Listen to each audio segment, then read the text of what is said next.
you know the warning, even if you have never heard the rest. A boy with wings, flying too close to the sun until the wings fail and he falls. For most of us, that is the whole story, a neat little lesson about pride, about not reaching too high. But the boy in the sky had a name, Icarus, and a father flying right beside him, and the older telling is not really a warning at all. It is one of the saddest stories the Greeks ever told, about a brilliant man who was trapped, who built a miracle to set his son free, and who then watched that same miracle take the boy's life right in front of him. So tonight you'll hear the full story of Icarus and his father Tantalus, why they were imprisoned on an island they could not leave, the desperate, impossible escape that one of them designed, and the single warning that a boy, drunk on the joy of flight, forgot to keep. If these are the kinds of stories you want more of, take a moment to subscribe. It genuinely keeps this channel alive, and tell me in the comments which myth you want to hear next.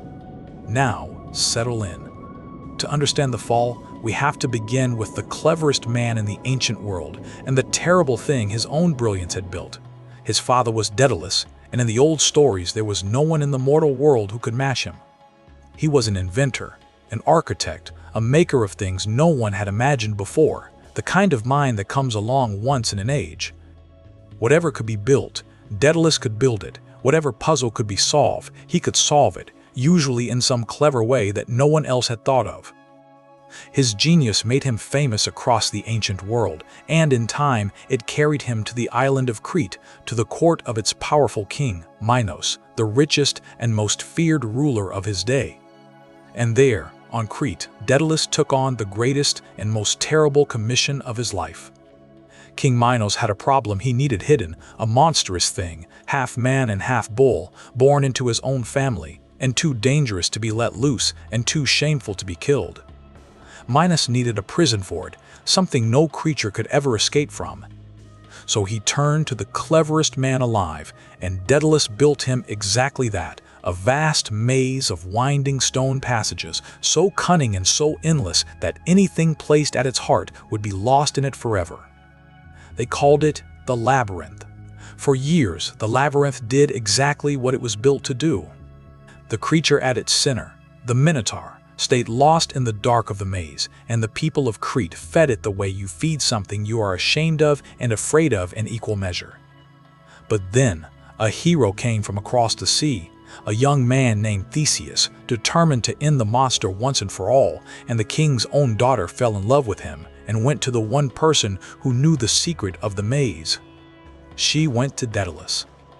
And Tantalus, who had built the labyrinth to be unsolvable, told her how to beat it, a simple thread, tied at the entrance and unspooled along the way, so that whoever walked in could always find the way back out. With that thread, Theseus went into the dark, killed the thing at the center, and walked back out alive, and then fled the island with the king's daughter. When Minos discovered how it had been done, that his own master craftsman had handed away the secret of the prison he had been paid to make perfect, his fury fell on Tantalus. The cleverest man in the world had outwitted the king one time too many, and Minos decided that Tantalus would never leave Crete again. So Tantalus, the greatest maker in the world, became a prisoner of his own most famous creation's island, and he was not imprisoned alone. With him was his young son Icarus, a boy who had done nothing at all except be the child of a man the king could not forgive. The two of them were shut away, watched and confined, and as the days became months, Tantalus turned that famous mind to the one problem that mattered now, how to get his son off this island and back to freedom. But Minos was no fool, and Crete was no ordinary prison. The king ruled the strongest navy in the world, and his ships watched every harbor and every stretch of coast. There was no slipping away by sea. Any boat that tried would be caught before it cleared the shadow of the island. There was no escape by land, because the island was surrounded by water in every direction. Every ordinary road to freedom was closed and guarded. Tantalus studied the problem the way he studied everything, turning it over and over, and slowly he understood that Minos, for all his power, did not actually control every road off the island. He controlled the land. He controlled the sea. But there was one way left that no king on earth could guard: the sky. Minos could chain the harbors and patrol the coast, but he could not put a wall across the open air. If Daedalus and his son could not walk or sail off the island, then they would have to fly off it, and so the cleverest man in the world set himself the most impossible task of his life.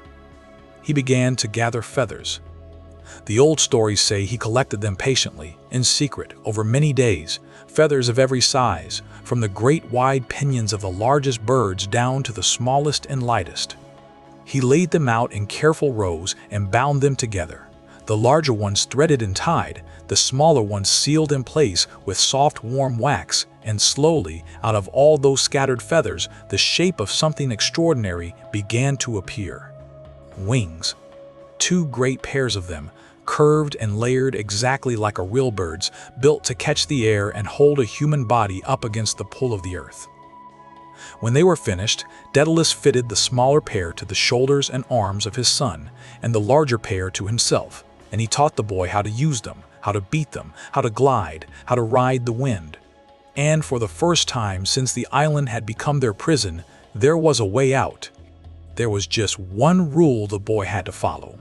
Before they flew, Daedalus took his son aside, and he gave him a warning, the kind of warning a father gives when his child's life is about to depend on it. "Fly the middle way," he told him. "Keep to the path between the sea and the sun. If you fly too low," he said, "the spray and the damp of the sea will soak into the feathers and weigh the wings down until they fail. But if you fly too high," and here was the real danger, "the heat of the sun will soften the wax that holds the feathers in place, and the wings will come apart in your hands. So do not get greedy with the height, and do not let the joy of it carry you away. Stay close to me. Follow my path. Keep to the middle of the sky."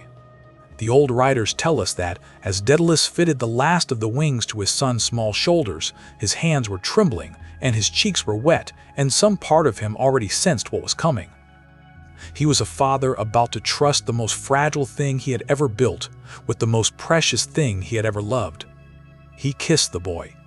He told him, one more time, to be careful. And then the 2 of them stepped off the cliff and flew. And flying, it turned out, was glorious. Picture what it must have been for the boy. No human being had ever done this, not once, in all the history of the world. Icarus rose up off the cliff and the air took him, and suddenly the island that had been his whole shrinking prison fell away beneath him, smaller and smaller, until it was just a shape in a great blue sea. The wind was in the feathers. The sun was on his back. Below him the water sparkled all the way to the edge of the world, and the fishermen in their little boats looked up in astonishment and took the 2 of them for gods, because what else could be flying through the open sky? For a boy who had been locked away, watched and confined for so long, it must have felt like the purest freedom anyone had ever known. The whole world suddenly open in every direction, and nothing holding him to the earth at all. And that, in the end, was the danger his father had feared. Because joy like that does not make you cautious. It makes you bold. The higher Icarus flew, the more wonderful it felt, and the more wonderful it felt, the higher he wanted to go. Somewhere up in that brilliant sky, with the wind singing in his wings, the boy forgot every word of the warning. He climbed. He climbed. Up past the height his father had warned him to keep, up where the air grew thin and bright, and the sun burned closer and hotter than he had ever felt it. And for a while, nothing happened, which is the cruel part, because it let him believe that the warning had been an old man's fear, that the rules did not apply to him, that he could go higher still. But high above the sea, the heat was doing exactly what Daedalus had said it would. Slowly, invisibly, the wax that held the feathers of his wings began to soften. A feather loosened and slipped free and spun away on the wind. Then another. Then more. Icarus, lost in the joy of the climb, did not notice at first, and by the time he did, by the time he felt the wings beginning to come apart beneath his hands, it was already too late. He beat them harder, desperate now, but there was less and less of them to catch the air. The feathers were streaming away from him into the bright sky. And then, all at once, the wings simply failed. The thing that had been holding the boy up against the whole weight of the world was gone, and there was nothing left between Icarus and the sea, far, far below, but the long, bright emptiness of the open air. And he fell. The old writers do not linger on it, and neither will we, only to say that the boy who had flown higher than any human being in history now dropped out of that bright sky toward the sea with the last of his feathers scattering above him, calling out for his father. Somewhere below and ahead, Tantalus was still flying the careful middle path, exactly as he had taught his son to do, and at some point he became aware that the boy was no longer beside him. He looked around the empty sky and called the boy's name and got no answer. And then he saw them, feathers, his feathers, the feathers he had gathered and bound and sealed with his own hands, scattered across the surface of the water far below. That was how Tantalus understood what had happened. Not by seeing the fall, but by seeing what was left of his wings drifting on the sea. The cleverest man in the world, the one who could solve any problem and build anything, circled helplessly in the empty air above the place where his son had gone into the water, and there was nothing at all, that his genius could do about it. Tantalus came down at last on the nearest scrap of land, and there, the old stories say, he found his son. He buried Icarus on that lonely island, the brilliant hands that could build anything now doing the one thing no father should ever have to do. And from then on, the place carried the boy's name. The island was called Icaria, and the stretch of sea where he had fallen became the Icarian Sea, so that the water itself would remember a boy who had flown for one glorious morning and then come down. Tantalus put his own wings back on and flew on alone and lived for years afterward and never built anything that mattered to him again. Think about what he had to carry for the rest of his life. He had been the cleverest man in the world. When every ordinary road to freedom was closed, he had done the impossible. He had given his son the sky itself. And his son had died of it, in front of him, wearing wings his own father had made. The escape worked. That is the part we forget. Tantalus got off the island. He just got off it alone, and the price of his son's freedom turned out to be his son. We have turned this story into a warning, and it is easy to see why. Don't fly too high. Don't let pride carry you past the limit set for you. There is truth in that, and the Greeks meant some of it. But when you sit with the older telling, the imprisonment, the desperate cleverness, the father's trembling hands, the feathers on the water, it stops sounding like a lecture about pride and starts sounding like something far more human.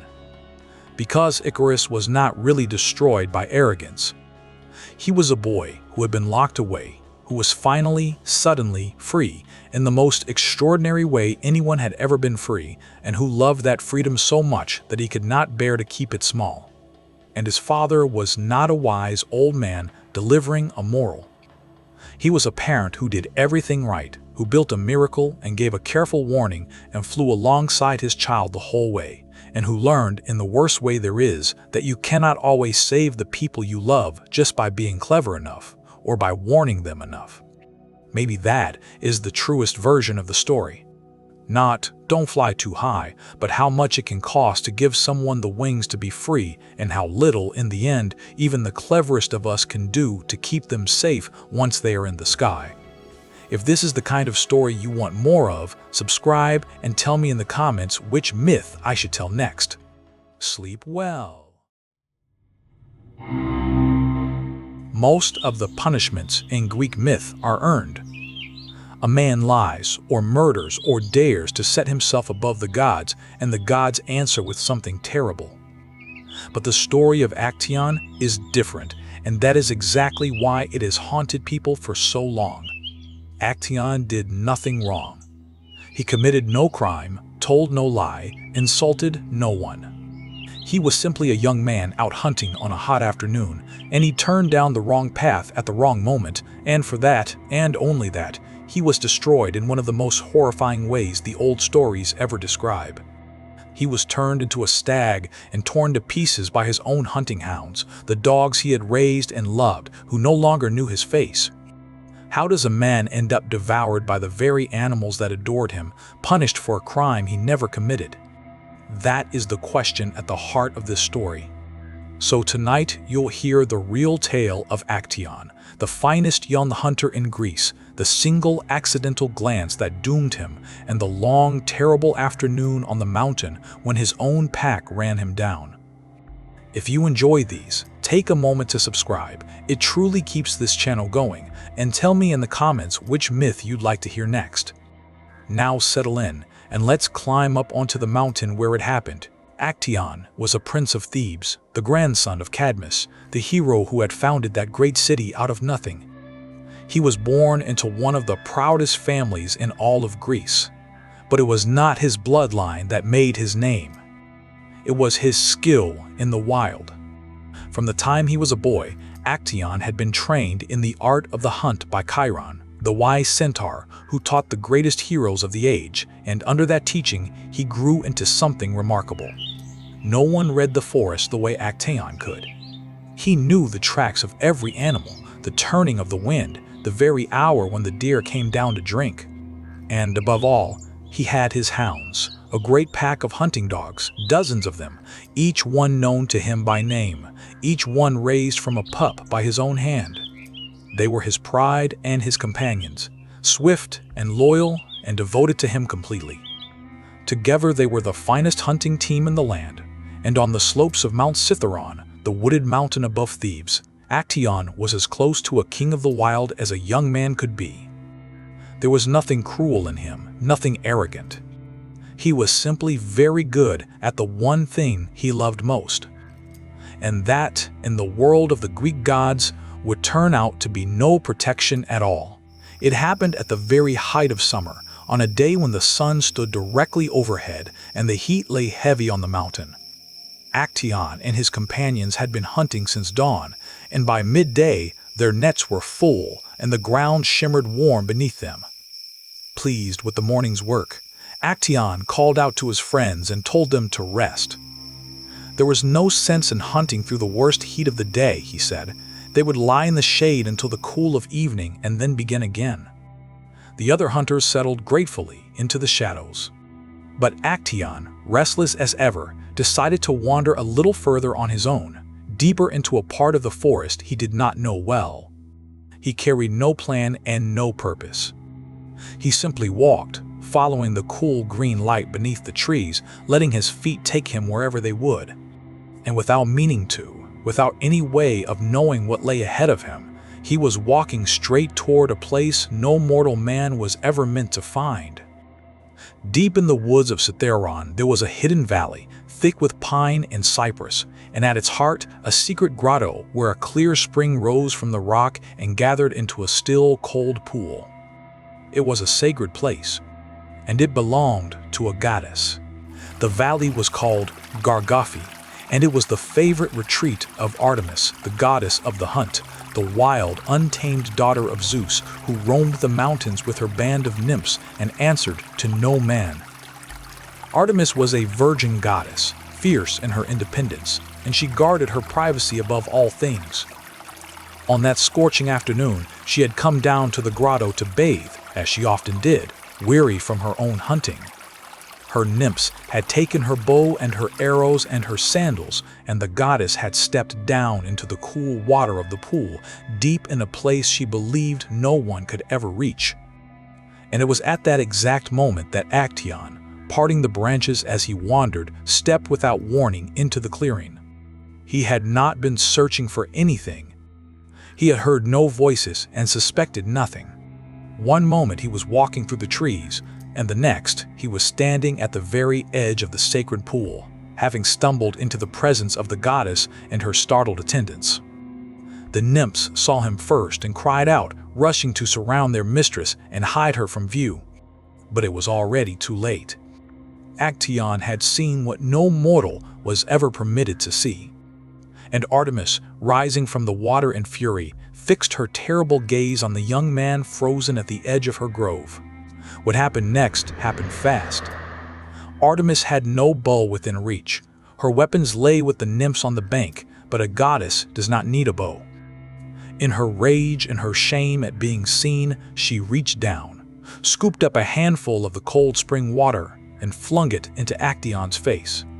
As the droplet struck him, she spoke a curse, and her words were as cold as the water itself.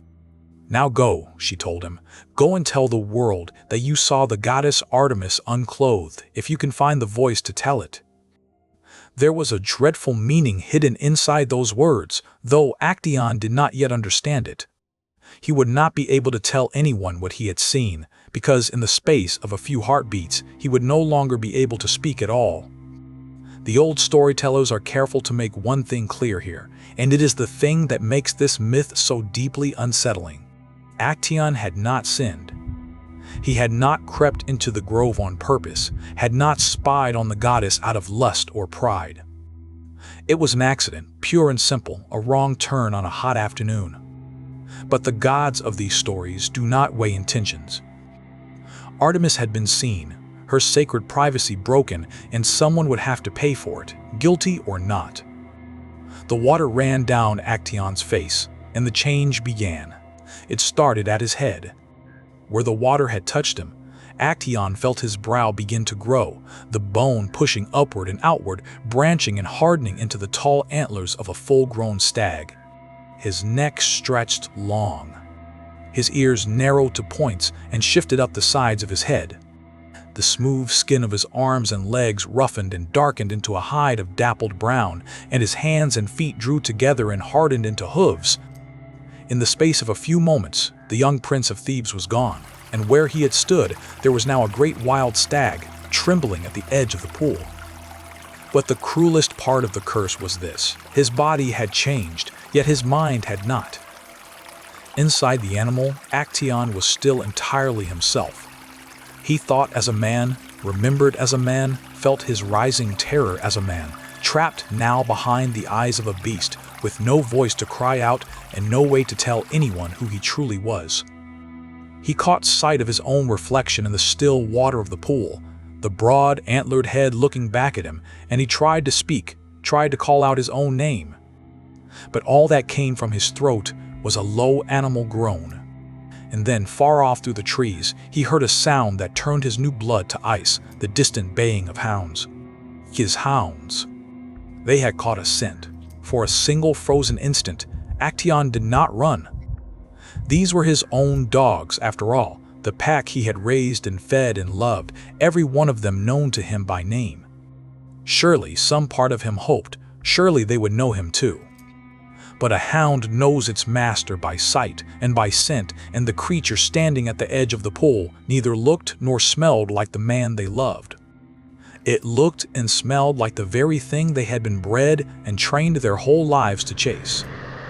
The first dog lifted its head, fixed on the stag, and gave the long, eager cry of a hunt begun, and the whole pack answered as one. Dozens of hounds came pouring through the trees toward him, and in that moment, Actaeon did the only thing his new body knew how to do. He ran. He fled through the very forest he had hunted in all his life, crashing through the undergrowth on legs he did not yet know how to use, and behind him came the sound he had heard 1,000 times from the other side, the music of the chase, the baying of the pack closing on its quarry. Only now he was the quarry. He ran until his sides heaved and his legs burned, leaping streams and tearing through thickets, and still the hounds came on, tireless and joyful, doing exactly what he had spent his whole life teaching them to do so well. He could not outrun them. No stag ever does. On a steep slope of the mountain, the lead hounds finally closed the distance, and they brought him down the way they had been trained to bring down any deer. The old poets describe his death with a restraint that makes it worse, not better. Surrounded, exhausted, unable to run another step, Actaeon sank to the ground beneath his own pack, and he tried, one last time, to make them understand. He could not say their names, though he knew every one of them. He could only lift his great antlered head and groan, a sound that was not quite an animal's and not quite a man's, his eyes pleading with the dogs he had loved. And they did not understand. To them this was only the end of a good hunt, the very moment they had been bred for, and they held their quarry fast and waited for their master to arrive and praise them. That was perhaps the most terrible detail of all. Somewhere else on the mountain, Actaeon's hunting companions heard the pack giving tongue over a kill, and they called out cheerfully for Actaeon to come and see the fine stag his dogs had taken, not knowing that the stag was Actaeon and that he was already gone. The hounds, when it was over, ran whining through the woods, searching for the master who would never come, unable to understand why he did not appear to call them home.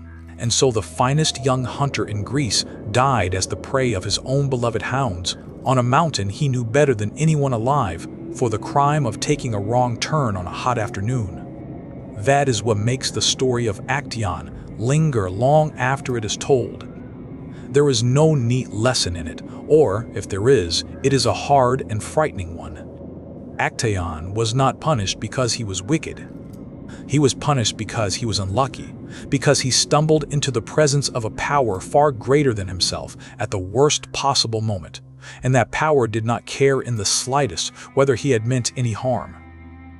To the Greeks, this was simply the truth about their gods. They were beautiful and terrible and utterly beyond appeal, and standing too close to one of them could destroy you whether you deserved it or not. There is something almost unbearably human in Actaeon's last moments. Trapped inside a shape that hid him, surrounded by the creatures he trusted most, unable to make himself known. Nearly everyone has felt, in some smaller way, that particular horror of not being recognized, of crying out and not being heard. Perhaps that is why this oldest of stories still finds us 3,000 years later. If this is the kind of story you want more of, take a moment to subscribe and tell me in the comments which myth I should tell next. Sleep well. There is a word we still use today for a particular kind of torment, to be tantalized. It means to have something you desperately want held just out of reach, close enough to see and smell and almost touch, but never close enough to grasp. Most people who use that word have no idea that it comes from the name of a real figure in Greek myth, and that the punishment behind it is one of the cruelest the ancient world ever imagined. The man was named Tantalus, and he was no ordinary mortal. He was a son of Zeus himself, a king so favored by the gods that he was invited to eat at their own table, something almost no human being was ever allowed to do. He had everything: wealth, power, the friendship of the immortals, a place among them. And he threw it all away in a single act so monstrous that it still has the power to shock 3,000 years later. What could a man possibly do with the gods themselves as his dinner guests that would earn him an eternity of hunger and thirst he could never satisfy? That is the story you'll hear tonight. How the most fortunate mortal who ever lived became the most wretched of all, and why his name became a word for endless, hopeless longing. If you enjoy these stories, take a moment to subscribe.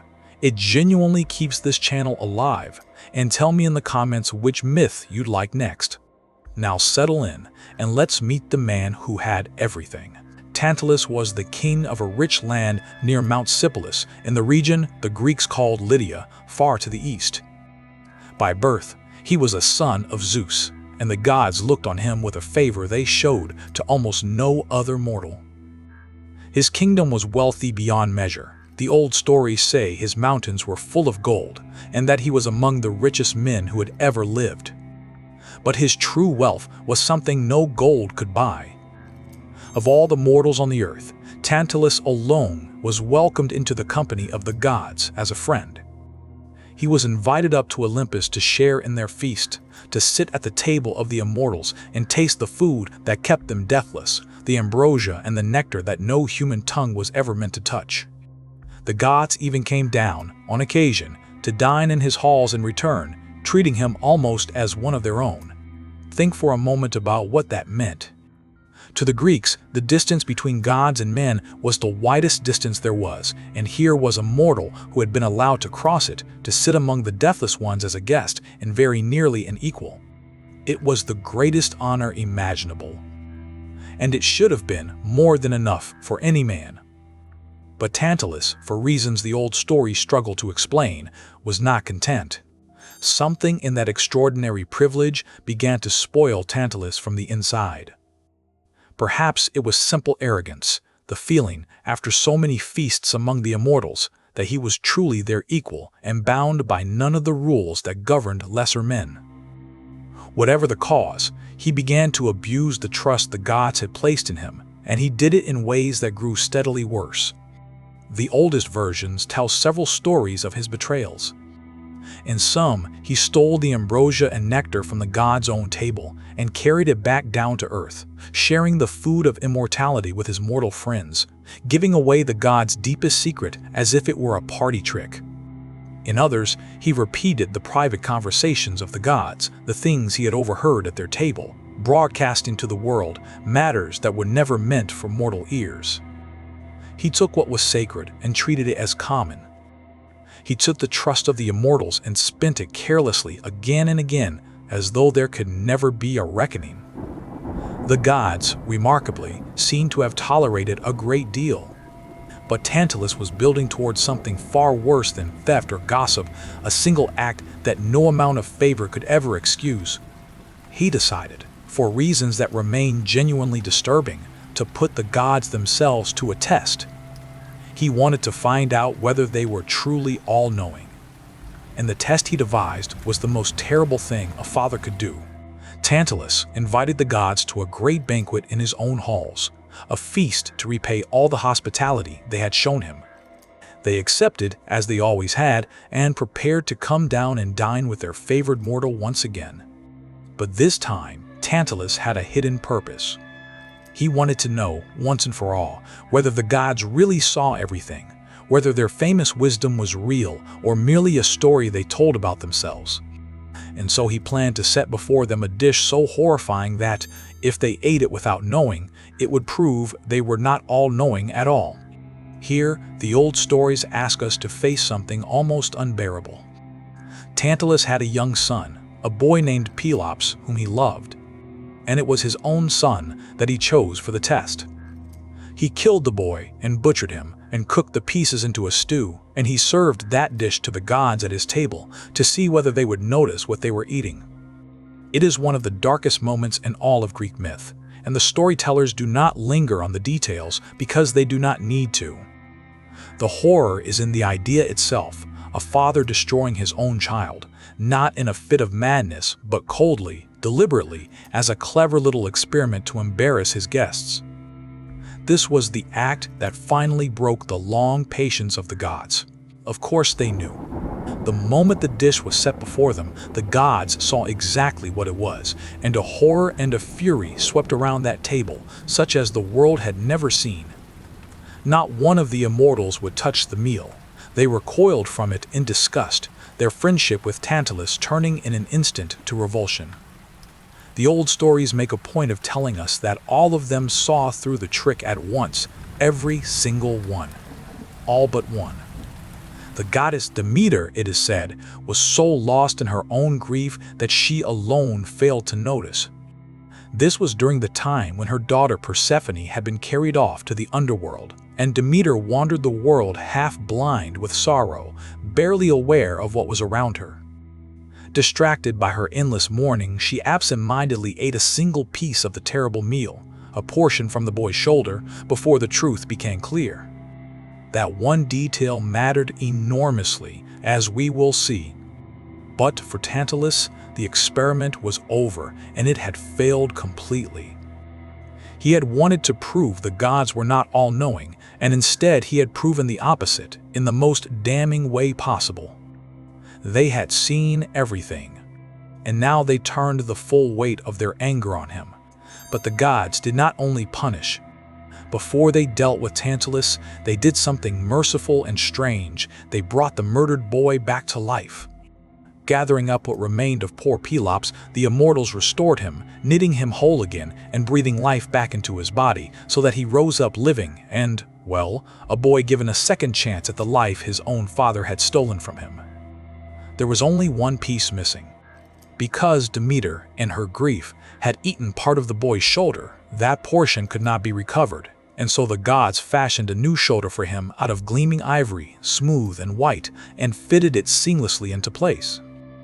From that day on, Pelops carried a shoulder of ivory, the mark of what had been done to him and the sign of his rescue by the gods. He went on to live a long and important life. In time, he became a great king, and the entire southern half of Greece, the Peloponnese, still bears his name to this day, the island of Pelops. So the boy survived and even prospered. The one who would not escape was the one who had caused it all. Tantalus had murdered his son to test the gods, and the gods had undone the murder. Now there was nothing left to do but pass judgment on the father. The gods cast Tantalus down. They stripped from him every honor he had ever been given, his place at their table, his friendship with the immortals, his very life, and they sent his soul down into the deepest, darkest pit of the underworld, a place called Tartarus. Tartarus was not the ordinary land of the dead where most souls went. It lay far lower and far worse, a dungeon of the cosmos reserved for the very greatest offenders, those whose crimes were so terrible that an ordinary death could never be enough. It was here that the gods imprisoned their worst enemies, and it was here that Tantalus would spend the rest of eternity. But the gods did not simply lock him away in the dark. For a crime as deliberate and as monstrous as his, they devised a punishment with a terrible kind of poetry to it, one designed to match, exactly, the nature of what he had done. Tantalus had been a man of endless appetite. He had been given the food of the gods themselves, and still he had wanted more, hungered for more, grasped for more, until his hunger drove him to the unthinkable. So the gods gave him an eternity in which he would do nothing but hunger and thirst, surrounded forever by the very things he could never have. They set Tantalus standing in a clear, cool pool of fresh water that rose all the way up to his chin. Above his head, the branches of fruit trees hung low and heavy, laden with ripe pears and apples and figs and sweet dark fruit, dangling just before his face. He was a man dying of thirst, standing in water, and a man starving beneath a feast of fruit. And here was the torment. Whenever Tantalus bent his head to drink, the water would drain away from him, sinking down into the black earth until the ground at his feet went dry, leaving him gasping with the pool just out of reach. And whenever he stretched his hand up toward the fruit, a sudden wind would toss the branches upward, lifting them away from his grasping fingers, so that they swayed forever just beyond him. Hunger, he could not satisfy. Thirst, he could not quench. Forever. In some versions of the story, the gods added one more refinement of cruelty, a great stone balanced above his head, perpetually about to fall, so that even in his endless craving he could never know a moment's peace, always braced for a blow that never quite came. This is where the word comes from, to be tantalized, to reach and reach for something that withdraws the very instant you touch it. And this is where Tantalus remains, the old stories say, to this very day. It is worth asking why the Greeks reached for this particular punishment and why it has lasted so long in our imagination. They could have given Tantalus fire or chains or some monster to torment him. Instead, they gave him longing, pure, endless, unsatisfiable longing, and in doing so, they put their finger on something that feels uncomfortably close to home. Tantalus had been given more than almost any mortal in history. He sat at the table of the gods. He wanted for nothing, and it was not enough. His hunger was not really a hunger of the body at all, but a hunger of the spirit, a craving that no gift could ever fill, and it drove him in the end to destroy the very things he should have treasured most. The gods simply made that inner condition visible and eternal. There is a hard truth buried in his story, and it is one the Greeks understood very well, that the most dangerous appetite is the one that can never be satisfied, the wanting that only grows the more it is fed. Tantalus stands forever in his pool, beneath his fruit, reaching for what he cannot have, and the unsettling thing is how easy it is to recognize the posture. If this is the kind of story you want more of, take a moment to subscribe, and tell me in the comments which myth I should tell next. Sleep well. There is a kind of pride that the Greeks feared more than almost any sin, the pride that makes a mortal believe they have risen to the level of the gods. They had a word for it, hubris. And no story shows the catastrophe of that pride more clearly or more heartbreakingly than the story of Niobe. Niobe was a queen, and by every earthly measure she had reason to be proud. She was rich, she was royal, she was married to a famous king, and above all, she was the mother of 14 beautiful children, 7 strong sons and 7 lovely daughters. She looked at everything she had, and she made a single boast in public that no one in her position should ever have made. She compared herself to a goddess. And by the end of that same day, every one of her 14 children would be dead, and Niobe herself would be changed into something that was not quite alive and not quite stone. How does a proud mother lose everything she has in the space of a single afternoon? That is the story you'll hear tonight. The queen who thought herself the equal of a goddess, the swift and terrible answer of the gods, and the weeping stone she became, which the old writers swear can still be seen to this day. If you enjoy these stories, take a moment to subscribe. It truly helps this channel, and tell me in the comments which myth you'd like next. Now settle in, and let's meet the proudest mother in Greece. Niobe was the queen of Thebes, one of the greatest cities in all of Greece, and she had been born to greatness on every side. Her father was Tantalus, yes, that Tantalus, the one who had dined with the gods, and through him she could even claim Zeus as an ancestor. She had grown up in wealth and privilege, and she had married Actaeon, the king of Thebes, a man so gifted in music that the legend said he had raised the very walls of the city by the power of his playing. Together, they ruled a proud and prosperous kingdom. But the crown of Niobe's life, the thing she treasured above her royal birth and her wealthy marriage and her great city, was her children. She had 14 of them, 7 sons, tall and strong and skilled in every manly art, and 7 daughters, graceful and beautiful and ready to marry into the finest families in the land.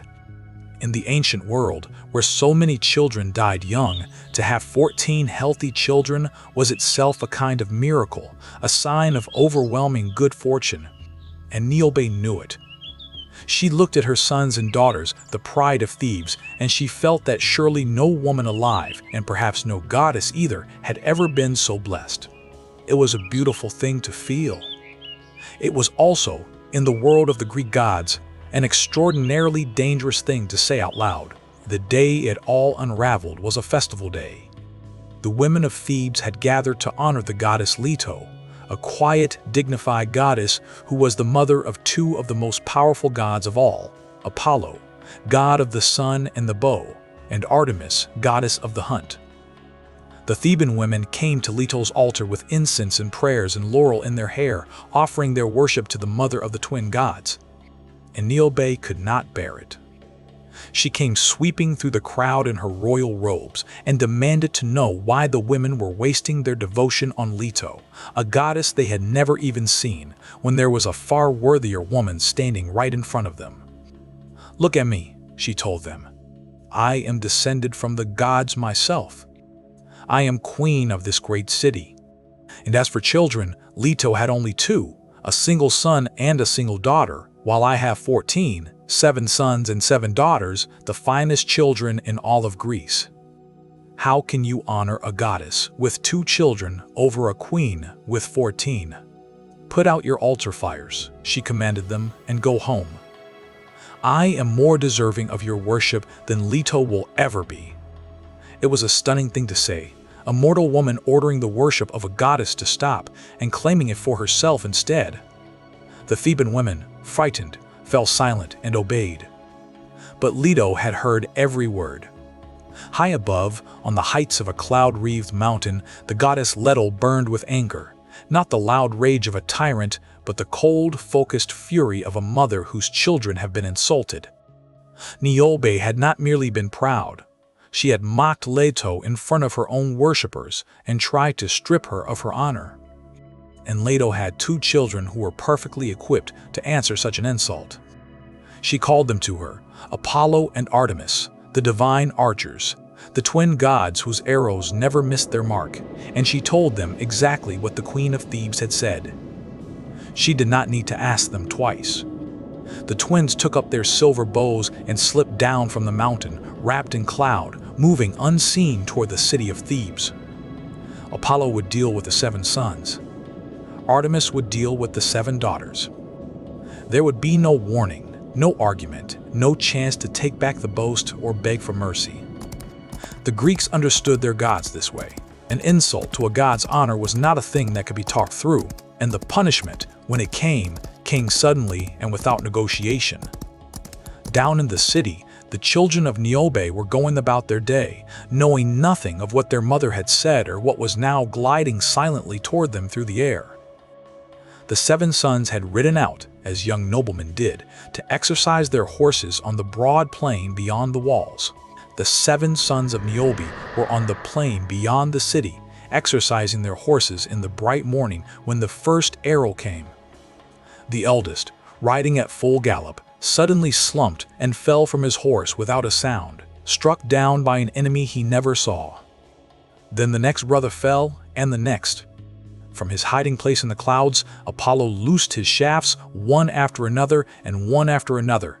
The young men of Thebes dropped to the ground. Some tried to flee when they understood that death was falling from an empty sky. Others bent over their stricken brothers trying to help and were struck down in their turn. There was nothing any of them could do. You cannot fight an archer. You cannot see, cannot dodge an arrow fired by a god.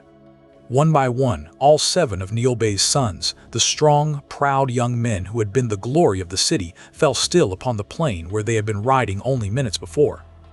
The news raced back through the streets to the palace, and it broke the heart of King Actaeon, Niobe's husband.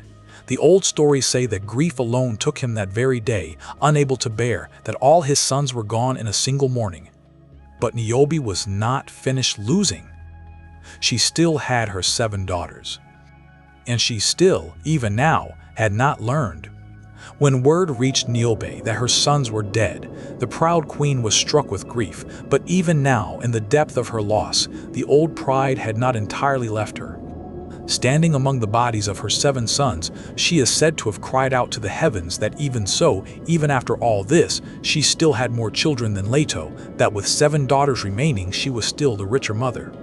It was the last boast she would ever make. The words were barely out of her mouth when the second bow began to sing. Now it was Artemis, hidden in the same cloud, who drew and loosed, and now it was the daughters of Niobe who began to fall. The young women had gathered around their fallen brothers, weeping, dressed in mourning, and one by one, as their mother watched, they sank to the ground beside the bodies, each struck by a silent, unerring arrow. Niobe rushed from one to the next, trying to shield them with her own body, throwing her arms over her remaining children and begging the gods to stop. "Spare just one," she cried at last. "Spare the youngest, leave me only this one." But the gods do not bargain. The final arrow found the last and youngest of her daughters, even as Niobe tried to hide the girl in the folds of her robe. And then it was silent. In a single day, all 14 of Niobe's children were gone, and the proudest mother in Greece stood utterly alone among them. What happened to Niobe after that is one of the strangest and most haunting images in all of Greek myth. She did not die. She did not rage or fight or curse the gods. She simply sat down among the bodies of her 14 children, in the ruins of everything she had been so proud of, and she wept. And she went on weeping. The grief that took hold of her was so total, so far beyond anything a human being could bear or recover from, that it seemed to drain the very life out of her while she still lived. The old poets describe it in eerie detail. As she sat there, frozen by sorrow, she began to turn to stone. First her tongue grew silent and cold, then the breath stilled in her chest, her neck, her arms, her feet hardened and went gray. The color drained from her until she was nothing but a statue of a grieving woman carved from living rock. And yet, even the stone could not hold all her grief. The gods, or perhaps the sheer force of her sorrow, carried the stone figure of Niobe far away, back to Mount Sipylus, the mountain of her childhood in the east. And there she was set upon the heights, a weathered rock in the shape of a weeping woman. But here is the detail that the ancient writers swear to, the thing that makes the story unforgettable. Even as solid stone, Niobe never stopped weeping. On the slopes of Mount Sipylus, they say, the stone that is Niobe weeps still. Water seeps endlessly from the rock and runs down its weathered face like tears, year after year, century after century, never drying up, never stopping. The grief that turned her to stone did not end when she became stone. It simply continued, silent and eternal, a mother crying forever for the children she lost in a single afternoon. And the remarkable thing is that this was not only a story to the ancient Greeks.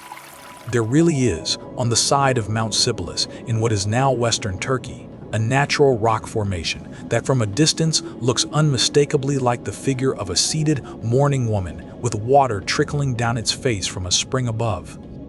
Travelers in the ancient world went to see it and pointed to it and said, "There she is. There is Niobe." The myth and the mountain had grown together. For the Greeks, that weeping rock was not just a curious accident of nature. It was a warning, set in stone where everyone could see it, a permanent reminder of what comes of a mortal who dares to set themselves above the gods, and of the bottomless grief that pride can purchase in a single careless boast. The 7 sons, the 7 daughters, all of it gone, because a happy mother could not stop herself from saying one proud thing too many. It is easy at first to hear the story of Niobe as a simple lesson about arrogance, and the Greeks certainly told it that way. Do not boast against the gods. Do not let good fortune make you reckless with your words. But there is something deeper and sadder in it than a warning. Niobe's great crime was not cruelty or violence. It was love, taken one step too far. She adored her children. Her boast came from genuine joy in them, from a mother's overwhelming pride in the people she had brought into the world. And it was exactly that love that the gods used to destroy her, taking from her the very thing she had been unable to stop celebrating. There is something almost unbearable in the image they left us with, not a punished villain, but a mother turned to weeping stone, her sorrow made so permanent that even rock cannot contain it. Perhaps that is why the story has lasted, and why it still has the power to move us long after we have stopped fearing Apollo's arrows. It is not really about pride at all, in the end. It is about grief, the kind that does not heal, the kind that turns a living person to stone and goes on flowing, quietly, for the rest of time. If this is the kind of story you want more of, take a moment to subscribe and tell me in the comments which myth I should tell next. Sleep well. Imagine a god arriving in your city, a new god, strange and beautiful, promising joy and freedom and a kind of wild ecstasy no one has ever felt before. The women leave their homes and follow him up into the mountains. And imagine you are the young king, proud and rational, and you decide that this so-called god is a fraud and a troublemaker, and that you will put a stop to him. That is the situation Pentheus, the king of Thebes, found himself in, and his decision to resist the god Dionysus led to one of the most chilling deaths in all of Greek myth. Pentheus was not a wicked man. He was a king trying to keep order in his city, refusing to bow to what he saw as madness and superstition. But the god he stood against was the god of wine, of frenzy, of the part of human nature that simply will not be controlled, and Dionysus does not forgive those who deny him. By the end of this story, Pentheus would be hunted down on a dark mountainside and torn apart by a crowd of frenzied women, led by the one person who should have protected him above all others, his own mother. How does a king end up killed by his own mother's hands? And why did the Greeks tell such a terrifying story? That is what you'll hear tonight. If you enjoy these stories, take a moment to subscribe. It genuinely keeps this channel alive, and tell me in the comments which myth you'd like next. Now settle in And let's go to the gates of Thebes. To understand what happened to Pentheus, you first have to understand who Dionysus was, and who he was to the people of Thebes in particular. Dionysus was the god of wine, but he was far more than that. He was the god of ecstasy and release, of music and dancing, and the loss of self, the divine force that breaks down the ordinary boundaries of life and lets something wilder come pouring through. And he had a personal connection to Thebes because that was where his mortal mother, Semele, had come from. Semele had been a Theban princess, loved by Zeus himself, and Dionysus had been born of that union, which made him, in human terms, a member of the Theban royal family and a cousin of Pentheus. But the family of Thebes had never accepted the story.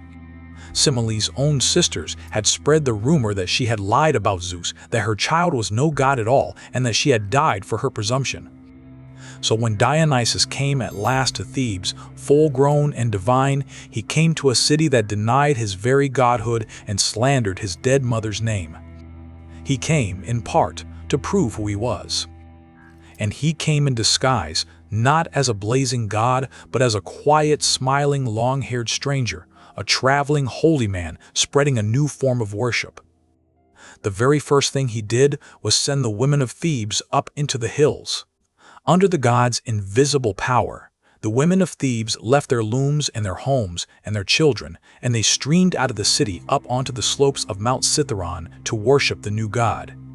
They became what the Greeks called Maenades, the raving ones, women caught up in the divine frenzy of Dionysus. Among them, leading them, was Agave, the mother of King Pentheus and a sister of the slandered Semele. Up on the mountain, the old stories tell us, these women lived for a time in a state beyond ordinary humanity. They wore the skins of fawns and crowned themselves with ivy. They carried the thyrsus, the sacred wand twined with vine leaves. They danced and sang and ran through the wild places, and strange wonders followed them. Milk and honey and wine welling up from the bare ground where they struck it, wild animals coming gently to their hands. In their ecstasy, they were filled with the god's own power, capable of astonishing strength. But that same power had a darker edge. The frenzy that let them dance with wild beasts could also turn them, in an instant, into something ferocious, and a man foolish enough to intrude on their rights would not find gentle worshippers. He would find a pack. Down in the city, King Pentheus heard the reports of what was happening on his mountain with mounting fury. Pentheus was outraged. The women of his city had abandoned their homes to go cavorting in the hills after some long-haired foreign stranger who claimed to be a god, and to a young, proud, rational king, this looked like nothing but chaos, deception, and disgrace. He refused to believe that Dionysus was a god at all. He saw only a charlatan corrupting the women of Thebes, and he resolved to crush the whole movement and arrest its leader. The old, blind prophet Tiresias warned him. So did his own grandfather, Cadmus, the aged founder of Thebes. They begged the young king not to set himself against a god, to honor Dionysus and stay safe. But Pentheus brushed their warnings aside as the foolishness of old men. He sent his soldiers to arrest the smiling stranger, and they brought the disguised god before him in chains. And here Dionysus began to play with the king.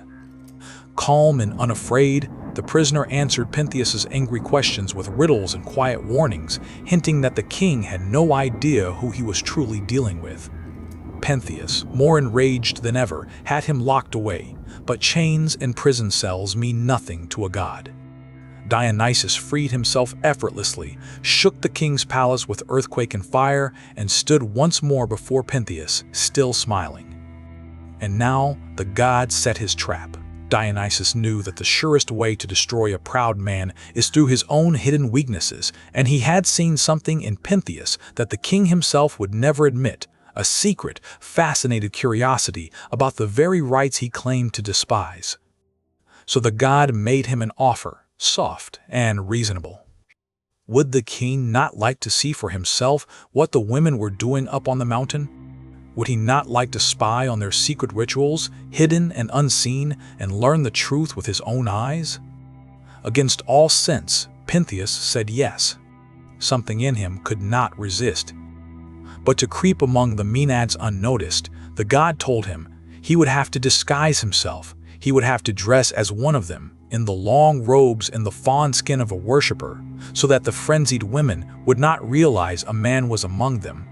And so the proud king of Thebes, who had wanted to arrest this god and stamp out his worship, allowed himself to be dressed in a worshipper's clothing and led out of his own city by the very stranger he had imprisoned, to go and hide in the hills and watch. The Greeks who first heard this story understood that Pentheus was already lost. The god had taken hold of his mind. The king believed he was going to spy on madness, but he was walking, willing and disguised, straight into the very center of it.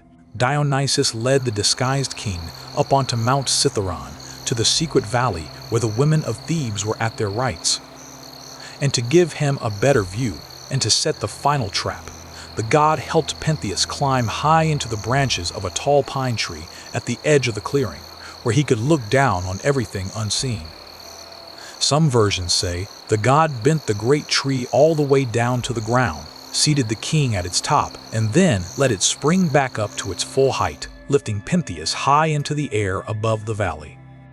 There he perched, hidden in the green branches, looking down at the Maenads below. And then Dionysus revealed him. The god, no longer hiding his power, called out across the valley in a voice that only the worshippers could truly hear, and he showed them the spy in the tree, the enemy of the god, the man who had come to mock their rites.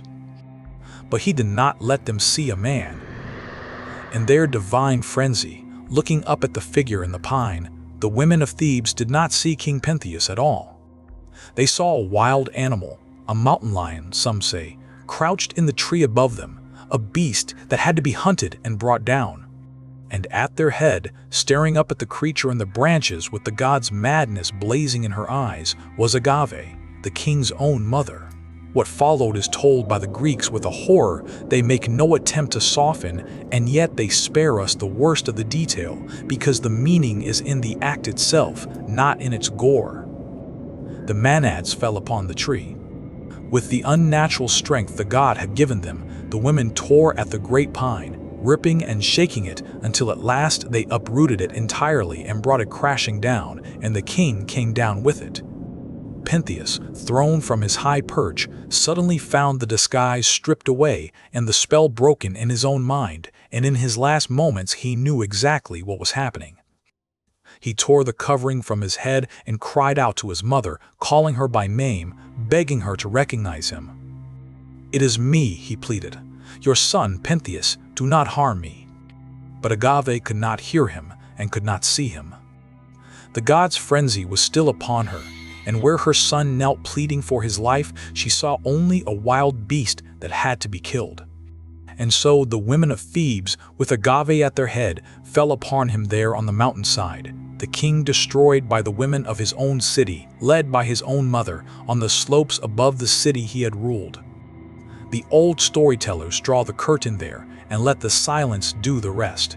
The most terrible part of the story is not the death. It is what came after. Agave, still lost in the god's frenzy, believed she had brought down a great lion in the hunt, and she was proud of it, triumphant even. She lifted up the head of the beast she thought she had killed, fixed it upon the point of her thyrsus, and carried it in triumph back down the mountain and into the city, calling out for everyone to come and see the magnificent creature she had slain with her bare hands. She wanted her father to praise her. She wanted her son, the king, to come and see what his mother had done. She did not yet understand that the trophy she carried so proudly was the head of that very son. It was her old father, Cadmus, who had to bring her back to herself. Gently, carefully, he began to ask her questions: where she was, what she was holding, whose face she thought she saw, and slowly, terribly, the god's madness drained away and the world came back into focus around her. And Agave looked down at what she was carrying in her hands. The grief of that moment, when a mother recognizes her own murdered child in the trophy she has been parading through the streets, is one of the darkest things the Greek stage ever dared to show. Dionysus had proven his godhood beyond any doubt. the price had been the royal house of Thebes. The story of Pentheus is one of the oldest and most disturbing the Greeks ever told, and they kept telling it on the stage and around the fire for centuries, which means they believed it had something important to say. On the surface, it is a warning about denying the gods. Pentheus refused to honor Dionysus, and Dionysus destroyed him. But the deeper meaning is stranger and more unsettling than that. Dionysus was not just any god. He was the god of everything in human nature that is wild and irrational and refuses to be governed, the ecstasy, the loss of control, the frenzy that lives somewhere underneath our careful, rational selves. And Pentheus was the man who insisted that such things could simply be forbidden, locked up, stamped out by force of will and royal command. The terrible answer of the story is that they cannot. The wildness you refuse to acknowledge does not disappear. It waits and it gathers, and when it finally breaks loose, it is far more dangerous than if you had given it to do. Pentheus tried to imprison the god of frenzy and ended up consumed by the very frenzy he denied, destroyed, fittingly, by the women of his own household, the wildness that had been there in his own family all along. It is a story about what happens when we refuse to make room for the parts of ourselves we are most afraid of. If this is the kind of story you want more of, take a moment to subscribe and tell me in the comments which myth I should tell next. Sleep well.